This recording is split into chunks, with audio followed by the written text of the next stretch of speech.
Hello fighters, welcome to our learning platform First Understand. Here we first understand, then learn. So, पिछले video में हमने sound part 1 discussion किए थे, जहां पे हमने साउंड का इंट्रोडक्शन, साउंड का बेसिक्स हम डिस्कशन किए थे. सो आज हम जो डिस्कशन करने जा रहे हैं वो आपके स्क्रीन पर है.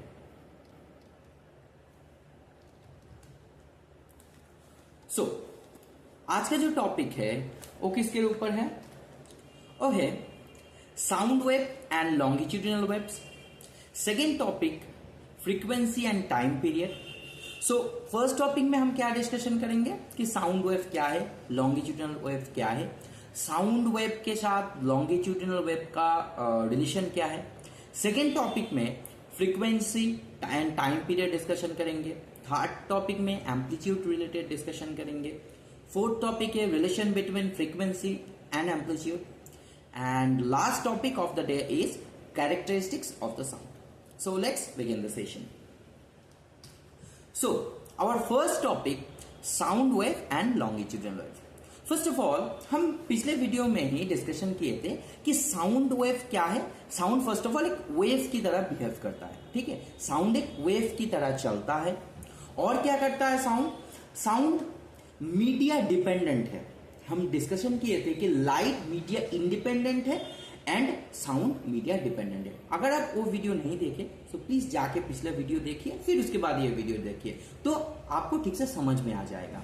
मैं वीडियो डिस्क्रिप्शन में दे दूंगा, वहां से जाके देख लीजिए. चलिए बढ़ते आगे. सो आज हम जो डिस्कशन करेंगे कि साउंड की वेव है, कैसा वेव है, साउंड वेव का डेफिनेशन क्या है, एंड जो खासियत है कि हम जानते हैं साउंड वेव लॉन्गिट्यूडिनल वेव है. अब लॉन्गिट्यूडिनल वेव क्या है? सो इस वीडियो में, इस पार्ट में हम लॉन्गिट्यूडिनल वेव क्या है, कैसा दिखता है, ये सब हम डिस्कशन करेंगे. चलिए. सो आप देख पा रहे हैं स्क्रीन में what is longitudinal wave, what it is स्टेटिंग. Longitudinal wave is a wave where the particle of medium vibrate parallel to the direction that of the wave traveling. मतलब जिस तरफ वेव चल रहा है उसी तरफ वो पार्टिकल भी वाइब्रेट करेगा. इसे हम लॉन्गिट्यूडिनल वेव कहते हैं.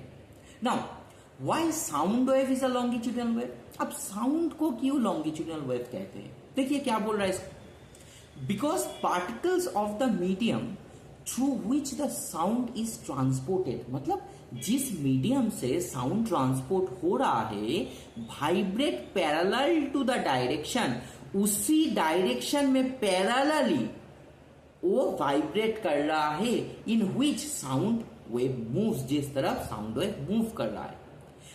This means the particle of medium moves in the direction, मतलब मीडियम का जो पार्टिकल है वो उसी तरफ मूव करेगा जिस तरफ साउंड एनर्जी मूव कर रहा है.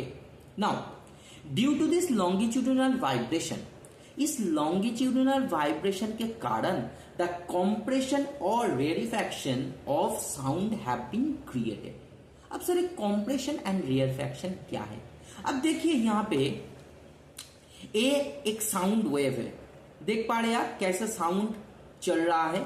तो यहां पे ये जो पीक दिख रहा है ना, एक माउंटेन पीक, ये जो पीक इसे ही रेयरफैक्शन, एंड जो नीचे जा रहा है इसे कॉम्प्रेशन बोलते हैं. तो साउंड हमेशा एक बार ऊपर जाता है, एक बार नीचे, ऐसे ही मूव करता है, ऐसे वेव की तरह मूव करता है. कभी स्ट्रेट लाइन में नहीं जाता है, एक बार ऊपर एक बार नीचे, ऐसे करते करते जाता है. तो इसे ही रेयरफैक्शन एंड कॉम्प्रेशन बोलते हैं. और एक चीज देखिए, हर एक बार जितना वो पीक वो रीच कर रहा है, ठीक उतना ही नीचे वो आ रहा है. आप देख पा रहे, जितना पीक मतलब इसका डिस्टेंस जितना होगा, इसका डिस्टेंस जितना होगा, इसका डिस्टेंस भी उतना ही होगा. ठीक है, ये दोनों का डिस्टेंस सेम ही होगा. ओके. और एक चीज देखिए, यहां से यहां का डिस्टेंस जो है, ठीक यहां से यहां का डिस्टेंस भी सेम है. अब सर ये सब चीज क्या है, ये हम आगे बताएंगे. ठीक है, चलिए नेक्स्ट पार्ट में. आई गेस आप लोगों को ये वाला टॉपिक समझ में आया कि साउंड वेव है एंड ए लॉन्गिट्यूडिनल वेव की तरह बिहेव करता है. क्यों करता है समझ में आ गया. चलिए नेक्स्ट पढ़ते हैं. अब नेक्स्ट जो टॉपिक है फ्रीक्वेंसी एंड टाइम पीरियड। सो यहाँ पे हम लोग डिस्कशन कर रहे थे ना ये जो वेव है। अब देखिए वेव, सभी वेव का एक फ्रीक्वेंसी होता है। सो पहले जान लेते हैं फ्रीक्वेंसी क्या है। देखिए बोल रहा है स्क्रीन में, इन sound frequency refers to the number of complete back and forth vibration। Okay, so इतना दूर तक समझते हैं। पहले क्या बोल रहा है कि साउंड में frequency refers to the number of complete back and forth vibration. ये देखिए यहाँ पे कितना बार ये ऊपर गया है एंड कितना बार नीचे गया है, इसे ही हम फ्रीक्वेंसी बोलते हैं। ठीक है, अब देखिए ये वाला चीज एक बार ऊपर जा रहा है, एक बार नीचे जा रहा है, इसे फ्रीक्वेंसी, मतलब this is one frequency, complete frequency. Okay, इसे बोलते हैं। तो एक बार ऊपर जाएगा, एक बार नीचे आएगा, जितना ऊपर जाएगा उतना ही नीचे आएगा इन जनरल। ओके, लेकिन हम जो साउंड प्रोड्यूस करते हैं उसका ये फ्रीक्वेंसी, मतलब जो फ्रीक्वेंसी अलग अलग होता है। ठीक है, आप शायद देखे होंगे ऐसा होता है, कभी ऊपर, कभी नीचे, कभी छोटा, फिर ऐसे, फिर ऐसे, ऐसे करते करते चलता जाता है। This is different thing. Okay, हम इसे बाद में डिस्कशन करेंगे। अब देखिए इन जनरली क्या होता है, जितना ऊपर जाता है उतना ही नीचे आता है, अगर एक सिंगल फ्रीक्वेंसी रेंज में वो चल रहा है। ठीक है, अगर वो एक सिंगल फ्रीक्वेंसी रेंज में चल रहा है। ये जो पिक्चर है यहाँ पे डिफरेंट फ्रीक्वेंसी रेंजेस है, क्योंकि देखिए इन जनरल नेचर में हम जब बात करते हैं हमारा फ्रीक्वेंसी रेंज अलग अलग होता है। सर बार बार आप फ्रीक्वेंसी रेंज, डिफरेंट फ्रीक्वेंसीज, अरे फ्रीक्वेंसी क्या है ये तो समझाइए। अब देखो सिंपल बात में फ्रीक्वेंसी वही है, हम कितना फ्रीक्वेंट बात करते हैं, कितना जल्दी से बात करते हैं। जैसे कि देखो मैं ये चीज बोल रहा हूं, माई नेम इज आयन।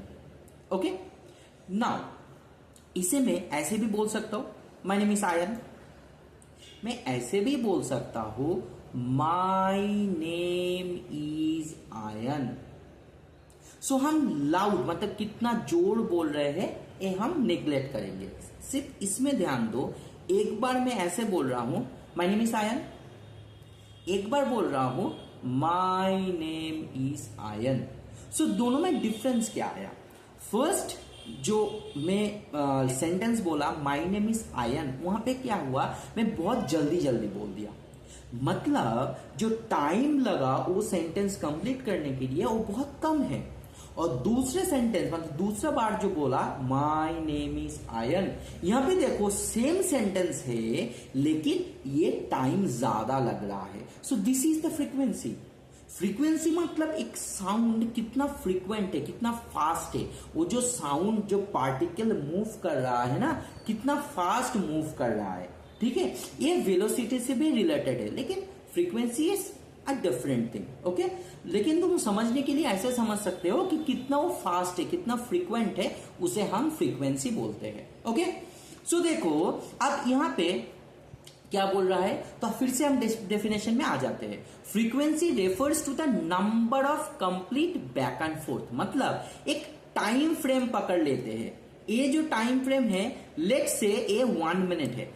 ठीक है, सो ए 1 मिनट है, मतलब ये नीचे का जो ए वेव दिख रहा है ना, 2 वेव में यहाँ पे ड्रॉ किया हूं। देखिए दोनों वेव का जो टाइम है सेम है, अप्रोक्सीमेटली 1 मिनट ही ले लीजिए। अब देखिए ऊपर वाला जो है ना, वहां पे देखिए 1 मिनट में कितना बार, कितना बैक एंड फोर्थ हुआ है। देखिए अगर ये वेव को लेंगे, this is 1 wave, this is second wave, now third wave, ऐसे करते करते 4th, 5th, 6th, ऐसे यहाँ पे 6th कंप्लीट वेव हमें दिख रहा है। लेकिन नीचे देखिए, नीचे एक ही टाइम फ्रेम है, टाइम पीरियड सेम है which is 1 minute, but 1 minute में देखिए यहाँ पे 1, 2, 3 हम वेव फॉर्म्स यहाँ पे देख पा रहे हैं। कितना वेव फॉर्म्स है?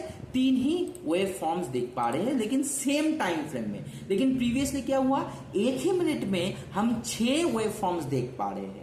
ठीक है, सो यही फ्रीक्वेंसी है, मतलब एक सेंटेंस कितना जल्दी से हम बोल रहे हैं, कितना जल्दी से वो प्ले हो रहा है, उसे हम बोलते हैं हाई फ्रीक्वेंसी और लो फ्रीक्वेंसी क्या है, जहां पे धीरे धीरे, मतलब वो फ्रीक्वेंट कम है, धीरे धीरे जहां पे हम बोल रहे हैं उसे हम बोलते हैं लो फ्रीक्वेंसी। सो फ्रीक्वेंसी को दो भाग में हम भाग कर सकते हैं। क्लियर हुआ अब तक? अब देखिए क्या बोल रहा है, this means the number of vibration per second is frequency. So अगर डेफिनेशन पूछ लिया जाए तो यही बोलिएगा कि frequency refers to the number of complete back and forth vibration or oscillation of a particle of medium. Obviously you have to introduce this word medium, okay, per unit time. This means the number of vibration per second is called frequency. Now हम सभी लोग जानते हैं, आप book में भी पढ़े होंगे कि it is measured in hertz, मतलब hertz जैसे कि लेंथ हम मीटर यूनिट में मेजर करते हैं, ऐसे ही फ्रीक्वेंसी हम hertz यूनिट में मेजर करते हैं। चलिए next topic, time period. Sir time period क्या है? देखिए टाइम पीरियड, आप नाम से ही आप लोगों को पता चल रहा है कि टाइम पीरियड मतलब समय, कितना समय लग रहा है। अब सर किस में लग रहा है, मतलब आप जो 6 वेव फॉर्म क्रिएट किए इसमें नहीं, हर एक वेव में कितना टाइम लग रहा है, this is called time period. Okay, इसे ही हम टाइम पीरियड बोल रहे हैं। देखिए क्या बोल रहा है, sound travels as waves while moving through a medium, each particle of medium vibrate at same frequency. Same frequency में ही एक साउंड वेव चलता है और मूव करता है। The time taken by the vibrating object to complete one vibration is called time period. मतलब एक वाइब्रेशन कंप्लीट होने में जितना समय लगता है उसे ही हम टाइम पीरियड बोलते हैं, जिसे हम कैपिटल टी से डिनोट करते हैं। Now the SI unit of time period is second. Obviously अगर टाइम का एसआई यूनिट सेकेंड हुआ तो टाइम पीरियड का भी तो सेकेंड ही होगा ना, क्योंकि दोनों सेम ही है। अब यहाँ पे एक बात आता है, मैं पिछले वीडियो में भी बताया था कि there is a relation between frequency and time period which is frequency equals to 1/t। मतलब क्या, मतलब है कि फ्रीक्वेंसी हमेशा टाइम फ्रेम का इनवर्स होता है, इनवर्सली प्रोपोर्शनल होता है। सर ये क्यों, ये ठीक से समझिए। देखिए ये दो जो मैं क्रिएट किया हूं, ये दो जो वेव फॉर्म से, अब इसमें ही देखिए एक वेव फॉर्म यहां से यहां तक जाने के लिए, यहां से यहां तक जाने के लिए एक ही वेव है, यहां तक खत्म हो गया, यहां से स्टार्ट होके यहां तक खत्म हो गया। ये वेव फॉर्म को जितना टाइम लग रहा है, देखिए उस सेम टाइम में यहां पे दो वेव फॉर्म्स क्रिएट हो रहा है, यहां पे एक, यहां पे दो वेव फॉर्म्स क्रिएट हो रहा है सेम टाइम में। मतलब टाइम ज्यादा, फ्रीक्वेंसी कम, लो फ्रीक्वेंसी, फ्रीक्वेंसी कम, टाइम कम, फ्रीक्वेंसी। देखिए यहां पे एक वेव कंप्लीट होने में इतना टाइम लग रहा है, यहां पे एक वेव फॉर्म होने में इतना टाइम, ज्यादा टाइम लग रहा है। मतलब ज्यादा टाइम, फ्रीक्वेंसी कम, टाइम कम, फ्रीक्वेंसी ज्यादा। So this is the high frequency wave form and this is low frequency wave form. Time ज्यादा, फ्रीक्वेंसी कम, टाइम कम, फ्रीक्वेंसी ज्यादा। सर एक प्रैक्टिकल एग्जांपल दे सकते हैं? हाँ देखिए, मैं बोल रहा हूं my name is Ayan. So my name is ion, इसे बोलने में कितना कम टाइम लगा।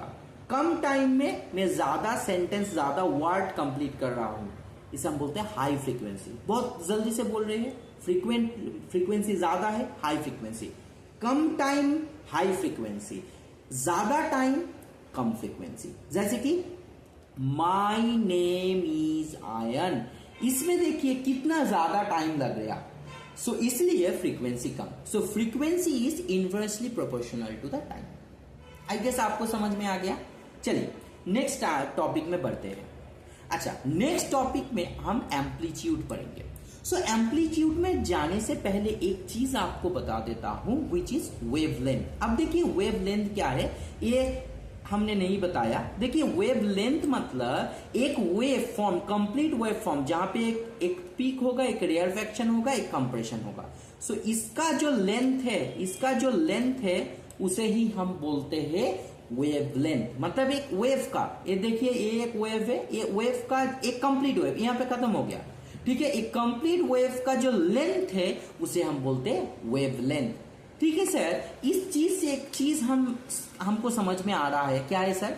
देखिए, जब फ्रीक्वेंसी ज्यादा होता है तब वेव लेंथ कम होता है। देखिए, फ्रीक्वेंसी ज्यादा, यहाँ पे ए वेव का जितना लेंथ है, वेव का लेंथ ज्यादा है, हाँ कि नहीं? ज्यादा है ना, तो फ्रीक्वेंसी कम, वेवलेंथ ज्यादा, फ्रीक्वेंसी ज्यादा, वेवलेंथ कम। सो हम बोल सकते हैं कि frequency F is equals to 1 by lambda. Sir ये लैम्डा क्या है? This is nothing but the wavelength. Okay, so frequency ज्यादा, वेवलेंथ कम। Frequency is inversely proportional to the wavelength. I believe आपको वेवलेंथ भी समझ में आ गया। अब देखिए एम्पलीट्यूड में आते हैं। What is amplitude? When an object vibrates it moves from its mean position. जब एक वेव वाइब्रेट करता है, ये मीन पोजीशन क्या है सर? ये जो स्ट्रेट लाइन है ना, इसे हम मीन बोलते हैं। क्योंकि सर मीन मतलब क्या? देखिए, जितना रेयर फ्रैक्शन हो रहा है उतना ही कंप्रेशन हो रहा है। तो इसे अगर हम पॉजिटिव पकड़ लेंगे, इसे हम बोले नेगेटिव। सो जितना पॉजिटिव उतना ही नेगेटिव, दोनों के ऐड करके आता है 0, विच इज द एवरेज और मीन। तो ये जो स्ट्रेट लाइन है ये दोनों का मीन है। सो बोल रहा है when an object vibrate it moves from it mean position. ये स्ट्रेट लाइन से एक बार ऊपर जाता है, एक बार नीचे आता है। The maximum displacement of the vibrating object from its mean, A mean position से जितना डिस्प्लेसमेंट हो रहा है, मैक्सिमम डिस्प्लेसमेंट मतलब देखिए यहां पे डिस्प्लेसमेंट हो रहा है। जब पार्टिकल यहां पे गया, यहां पे भी डिस्प्लेसमेंट हुआ, लेकिन मैक्सिमम डिस्प्लेसमेंट कहां पे हुआ? यहां पे हुआ, यहां पे हुआ, यहां पे हुआ। सो ये जो मैक्सिमम डिस्प्लेसमेंट तो बोल रहा है कि जो मीन पोजीशन मतलब स्ट्रेट लाइन से जितना मैक्सिमम डिस्प्लेसमेंट हो रहा है उसे ही हम बोलते हैं एम्पलीट्यूड। मतलब वो साउंड का वेव जितना ऊपर जितना नीचे तक जाता है उसे ही हम बोलते हैं एम्पलीट्यूड। सर एक प्रैक्टिकल एग्जांपल क्या दे सकते हैं? जैसे कि पिछले फ्रीक्वेंसी में दिया, हाँ एक होता है, जैसे कि देखो मैं बोल रहा हूं माय नेम इज आयन, सुन पा रहे हैं क्या? लेकिन फ्रीक्वेंसी में सेम रखूंगा। फ्रीक्वेंसी मतलब स्पीड, मैं यहां पे स्पीड कैसे रखा? My name is ion.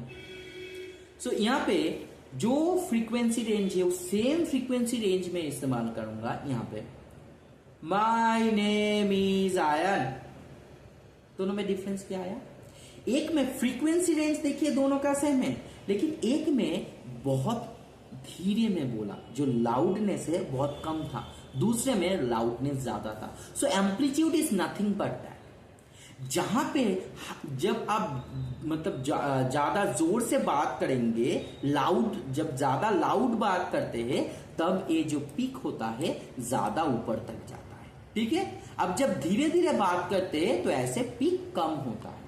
देखिए ये जो दोनों वेव फॉर्म है, यहाँ पे देखिए फ्रीक्वेंसी रेंज सेम ही है। देखिए वेवलेंथ सेम है ना, दोनों का वेवलेंथ सेम, मतलब फ्रीक्वेंसी रेंज भी सेम ही होगा। ठीक है, देखिए यहाँ पे यहाँ से यहाँ तक जाने के लिए 1 2 3 वेव फॉर्म्स क्रिएट किया है, यहाँ पे भी 3 वेव फॉर्म एंड दोनों का डिस्टेंस सेम है।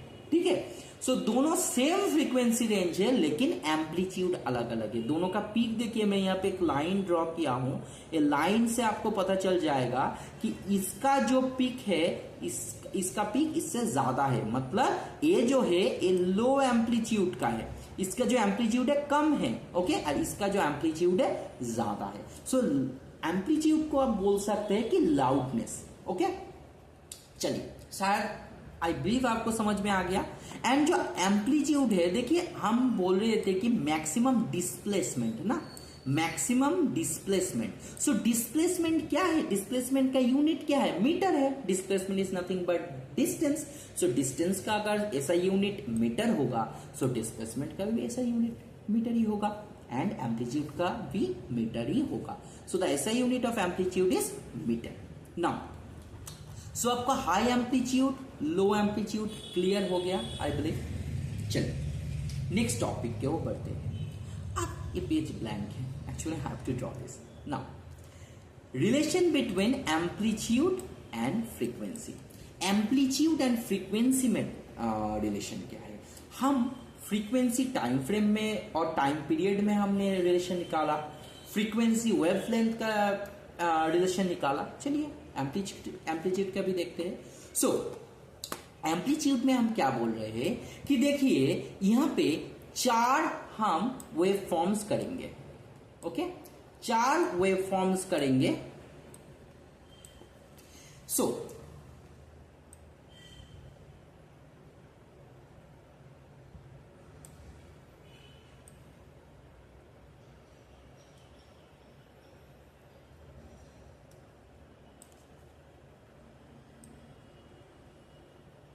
ठीक से देखिएगा स्क्रीन में।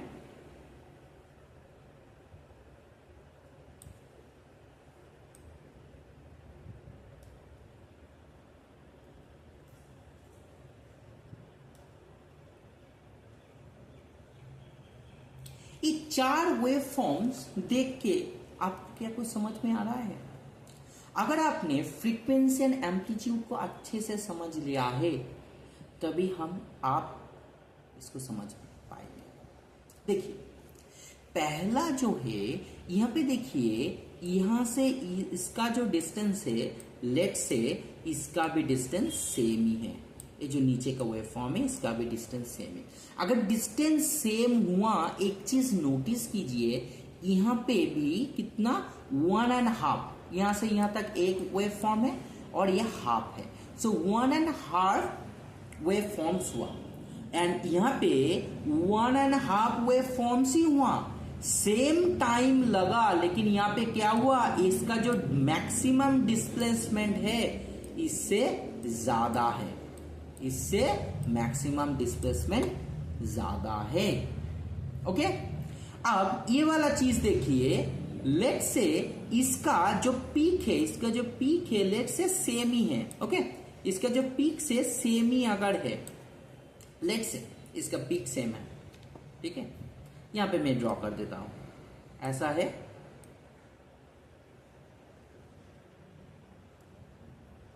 ऐसा है, ठीक है। सो पीक सेम है, लेकिन क्या हुआ, यहां पे जितना डिस्टेंस गया उससे कम डिस्टेंस में देखिए 1, 2, 3 से भी ज्यादा वेव फॉर्म्स हो गया। मतलब क्या, पीक सेम मतलब इसका और इसका जो एम्पलीट्यूड है, दोनों एम्पलीट्यूड सेम है, लेकिन इससे इसका फ्रीक्वेंसी ज्यादा है। क्योंकि पिछले वीडियो में हम बताए थे ना कि अगर ये जो वेव का लेंथ कम हुआ मतलब फ्रीक्वेंसी ज्यादा है। तो देखिए इसका पीक सेम है दोनों का, लेकिन इससे ज्यादा फ्रीक्वेंट है। ओके, एंड इससे कंपेयर करते हैं, इसका फ्रीक्वेंसी सेम है लेकिन पीक अलग अलग है। तो हम ये जो है इसे हम क्या बोल सकते हैं, इसे हम बोलेंगे लो फ्रीक्वेंसी, फ्रीक्वेंसी भी कम है, एम्पलीट्यूड भी कम है। सो लो फ्रीक्वेंसी, लो एम्पलीट्यूड। इसे हम क्या बोलेंगे, ए जो सेम है इसका है, इसे हम बोलेंगे हाई फ्रीक्वेंसी लेकिन amplitude low, high frequency low amplitude. So first one is low amplitude, low frequency. Second one is low amplitude, high frequency. Third one is low frequency लेकिन एम्पलीट्यूड ज्यादा, so low frequency high amplitude. And जो fourth part है ये है high amplitude high frequency. देखिए इसके amplitude मतलब displacement जो है इससे ज्यादा है, एंड इसका जो फ्रीक्वेंसी वेव्स है देखिए इससे ज्यादा वेव्स यहाँ पे सेम टाइम में क्रिएट हुआ, मतलब हाई फ्रीक्वेंसी हाई एम्पलीट्यूड। सो ये वेव फॉर्म्स देता है क्लास में और एग्जाम में कि draw high frequency high amplitude graph, draw low frequency high amplitude graph, draw low amplitude high frequency graph, ऐसे देता है। ठीक है, ये 4 वेव फॉर्म से जिससे हमें पता चलता है किसी भी वेव फॉर्म का एम्पलीट्यूड एंड फ्रीक्वेंसी कैसा है। अब जो पिच मतलब जो पहले हमने ये वाला डिस्कशन किए थे ना, ये वाला, आप देखिए, अगर आपने फ्रीक्वेंसी एंड एम्पलीट्यूड को ठीक से समझ लिया है तो आप इसे भी ठीक से बोल पाएंगे, ठीक से समझ पाएंगे। देखिए यहां पे क्या हुआ, एम्पलीट्यूड कम था, ठीक है, यहां पे एम्पलीट्यूड, चलिए यहां से ड्रॉ करते हैं हम लाइन, ठीक है, चलिए इसे ठीक से ड्रॉ करते हैं हम। ए मीन है,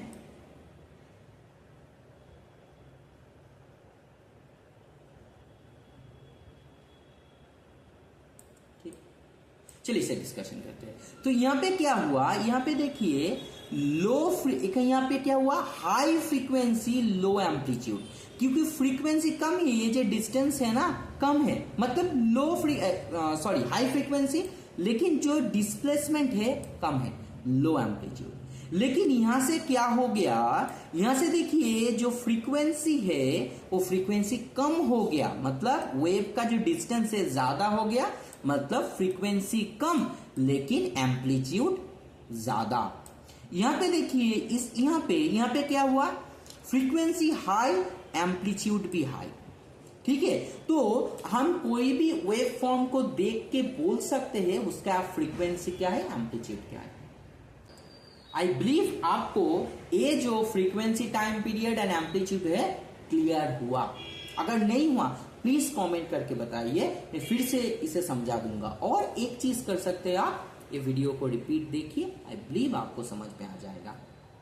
चलिए अब जो फिफ्थ टॉपिक है which is the characteristics of the sound.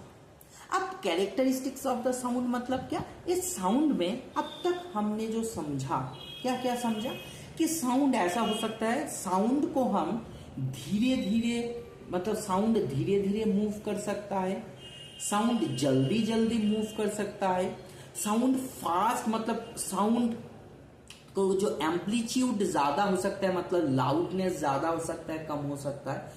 सो इसी को हम कैरेक्टरिस्टिक्स में, मतलब साउंड को बेसिकली तीन चीजों में डिवाइड किया जाता है। फर्स्ट वन आता है pitch, second one loudness and the third one is quality. अब देखिए स्क्रीन में पिच क्या है, देखिए वो जो हम फ्रीक्वेंसी डिस्कशन कर रहे थे ना, कि एक साउंड कितना फ्रीक्वेंट है उसी को हम पिच बोलते हैं। सो पिच का डेफिनेशन है हाउ हाई और low a sound is perceived to be, मतलब कितना जल्दी और कितना धीरे से एक साउंड मूव कर सकता है, उसे ही हम पिच बोलते हैं। अब देखिए the frequency determines the shrillness और the pitch of the sound. अभी हमने बताया ना फ्रीक्वेंसी एंड पिच दोनों सेम चीजें है, लेकिन फ्रीक्वेंसी क्या है, फ्रीक्वेंसी ये वर्ड को हम डिराइव कर सकते हैं, मतलब मैथमेटिकली और फिजिकली हम लिख सकते हैं। लेकिन पिच क्या है, पिच को हम बोलते हैं, मतलब फ्रीक्वेंसी, मतलब जो एक ही चीज है दोनों, सिर्फ जब लिखते हैं उसे हम बोलते हैं फ्रीक्वेंसी, जब हम बोलते हैं हम बोलते हैं पिच, ठीक है।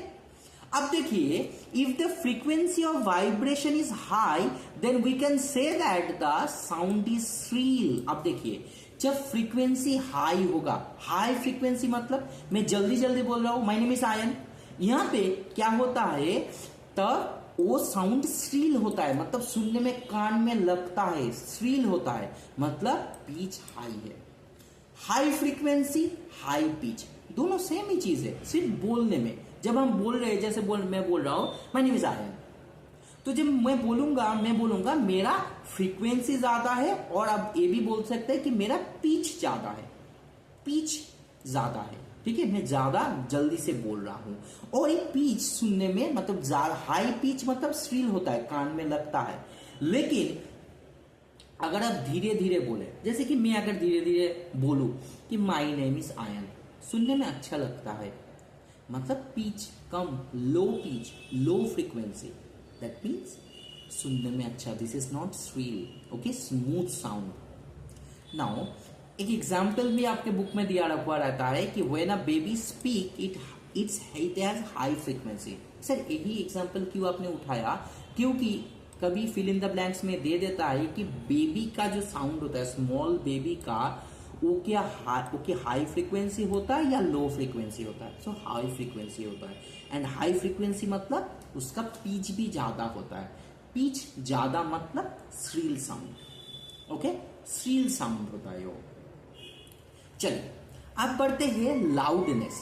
अब पिच आपको समझ में आया, pitch is related to the frequency, so obviously loudness is related to the amplitude. जब आप जल्दी जोर से बोलेंगे, ओके, लाउड बोलेंगे, एम्पलीट्यूड जब ज्यादा होगा उसे हम बोलते हैं लाउडनेस, एम्पलीट्यूड जब कम होगा उसे हम बोलते हैं लो एम्पलीट्यूड और लाउडनेस कम। क्लियर? आई बिलीव आपको ये समझ में आ गया। Now the third topic is quality. अब क्वालिटी क्या है? If two different sound instrument like guitar and tabla produces a sound with same pitch and loudness. अब देखिए क्या हो रहा है, पिच भी सेम, लाउडनेस भी सेम, मतलब एम्पलीट्यूड भी दो इंस्ट्रूमेंट पकड़ लीजिए। यहां पे एक गिटार है, यहां पे एक गिटार है, ओके, यहां पे एक तबला है, यहां पे एक तबला है। दोनों का इसका भी जो फ्रीक्वेंसी है इसका भी फ्रीक्वेंसी वही है, इसका जो एम्पलीट्यूड है इसका भी एम्पलीट्यूड सेम है। अगर ए भी हुआ ना, दो कंडीशन अगर दोनों इंस्ट्रूमेंट फॉलो किया उसके बाद भी दोनों से क्या सेम साउंड निकलता है? नहीं ना। तबला का जो साउंड है वो अलग है। आप अगर दूर से सुनेंगे आपको पता चल जाएगा, आपको समझ में आ जाएगा कि तबला बज रहा है और गिटार बज रहा है, लेकिन दोनों का फ्रीक्वेंसी सेम है, दोनों के एम्पलीट्यूड सेम है। सो सर एम्पलीट्यूड सेम हो रहा है, फ्रीक्वेंसी सेम हो रहा है, दोनों का साउंड कैसे डिफरेंट हो रहा है? सो इसको हम बोलते हैं क्वालिटी। ठीक है, तो जो इंस्ट्रूमेंट होता है ना, म्यूजिकल इंस्ट्रूमेंट होता है, इसीलिए ही अलग अलग है, क्योंकि अगर सेम फ्रीक्वेंसी सेम एम्पलीट्यूड में भी बजाया जाए फिर भी दोनों का जो साउंड निकलता है वो डिफरेंट निकलता है, जिसे हम बोलते हैं quality. So we can distinguish them, this is because of the quality के लिए, okay. And quality, actually quality depends on the source of the sound. कहां से साउंड आ रहा है उसके ऊपर ही क्वालिटी डिपेंड करता है। और एक मैं वीडियो बनाऊंगा जिसमें मैं कंप्लीटली इंस्ट्रूमेंट के ऊपर बनाऊंगा कि कौन सा इंस्ट्रूमेंट से कैसा साउंड निकलता है। अब म्यूजिकल इंस्ट्रूमेंट को हम अलग अलग पार्ट में डिवाइड कर सकते हैं, जैसे कि string instrument, okay, membranous instruments. So ये मैं अलग से बताऊंगा क्योंकि ये बहुत बड़ा वीडियो होगा, ठीक है। कंप्लीट में प्रिसाइजली बताऊंगा कौन सा साउंड से कैसे निकलता है, क्यों निकलता है, ठीक है, कितना भाग में हम म्यूजिकल इंस्ट्रूमेंट्स को डिवाइड कर सकते हैं। सो हमसे बने रहिए, और आपको अगर ये वीडियो अच्छा लगा प्लीज शेयर एंड सब्सक्राइब कीजिए, लाइक कीजिए, आपके दोस्तों के साथ शेयर कीजिए, उन्हें भी जानने दीजिए। And see you to the next session. Bye bye, take care.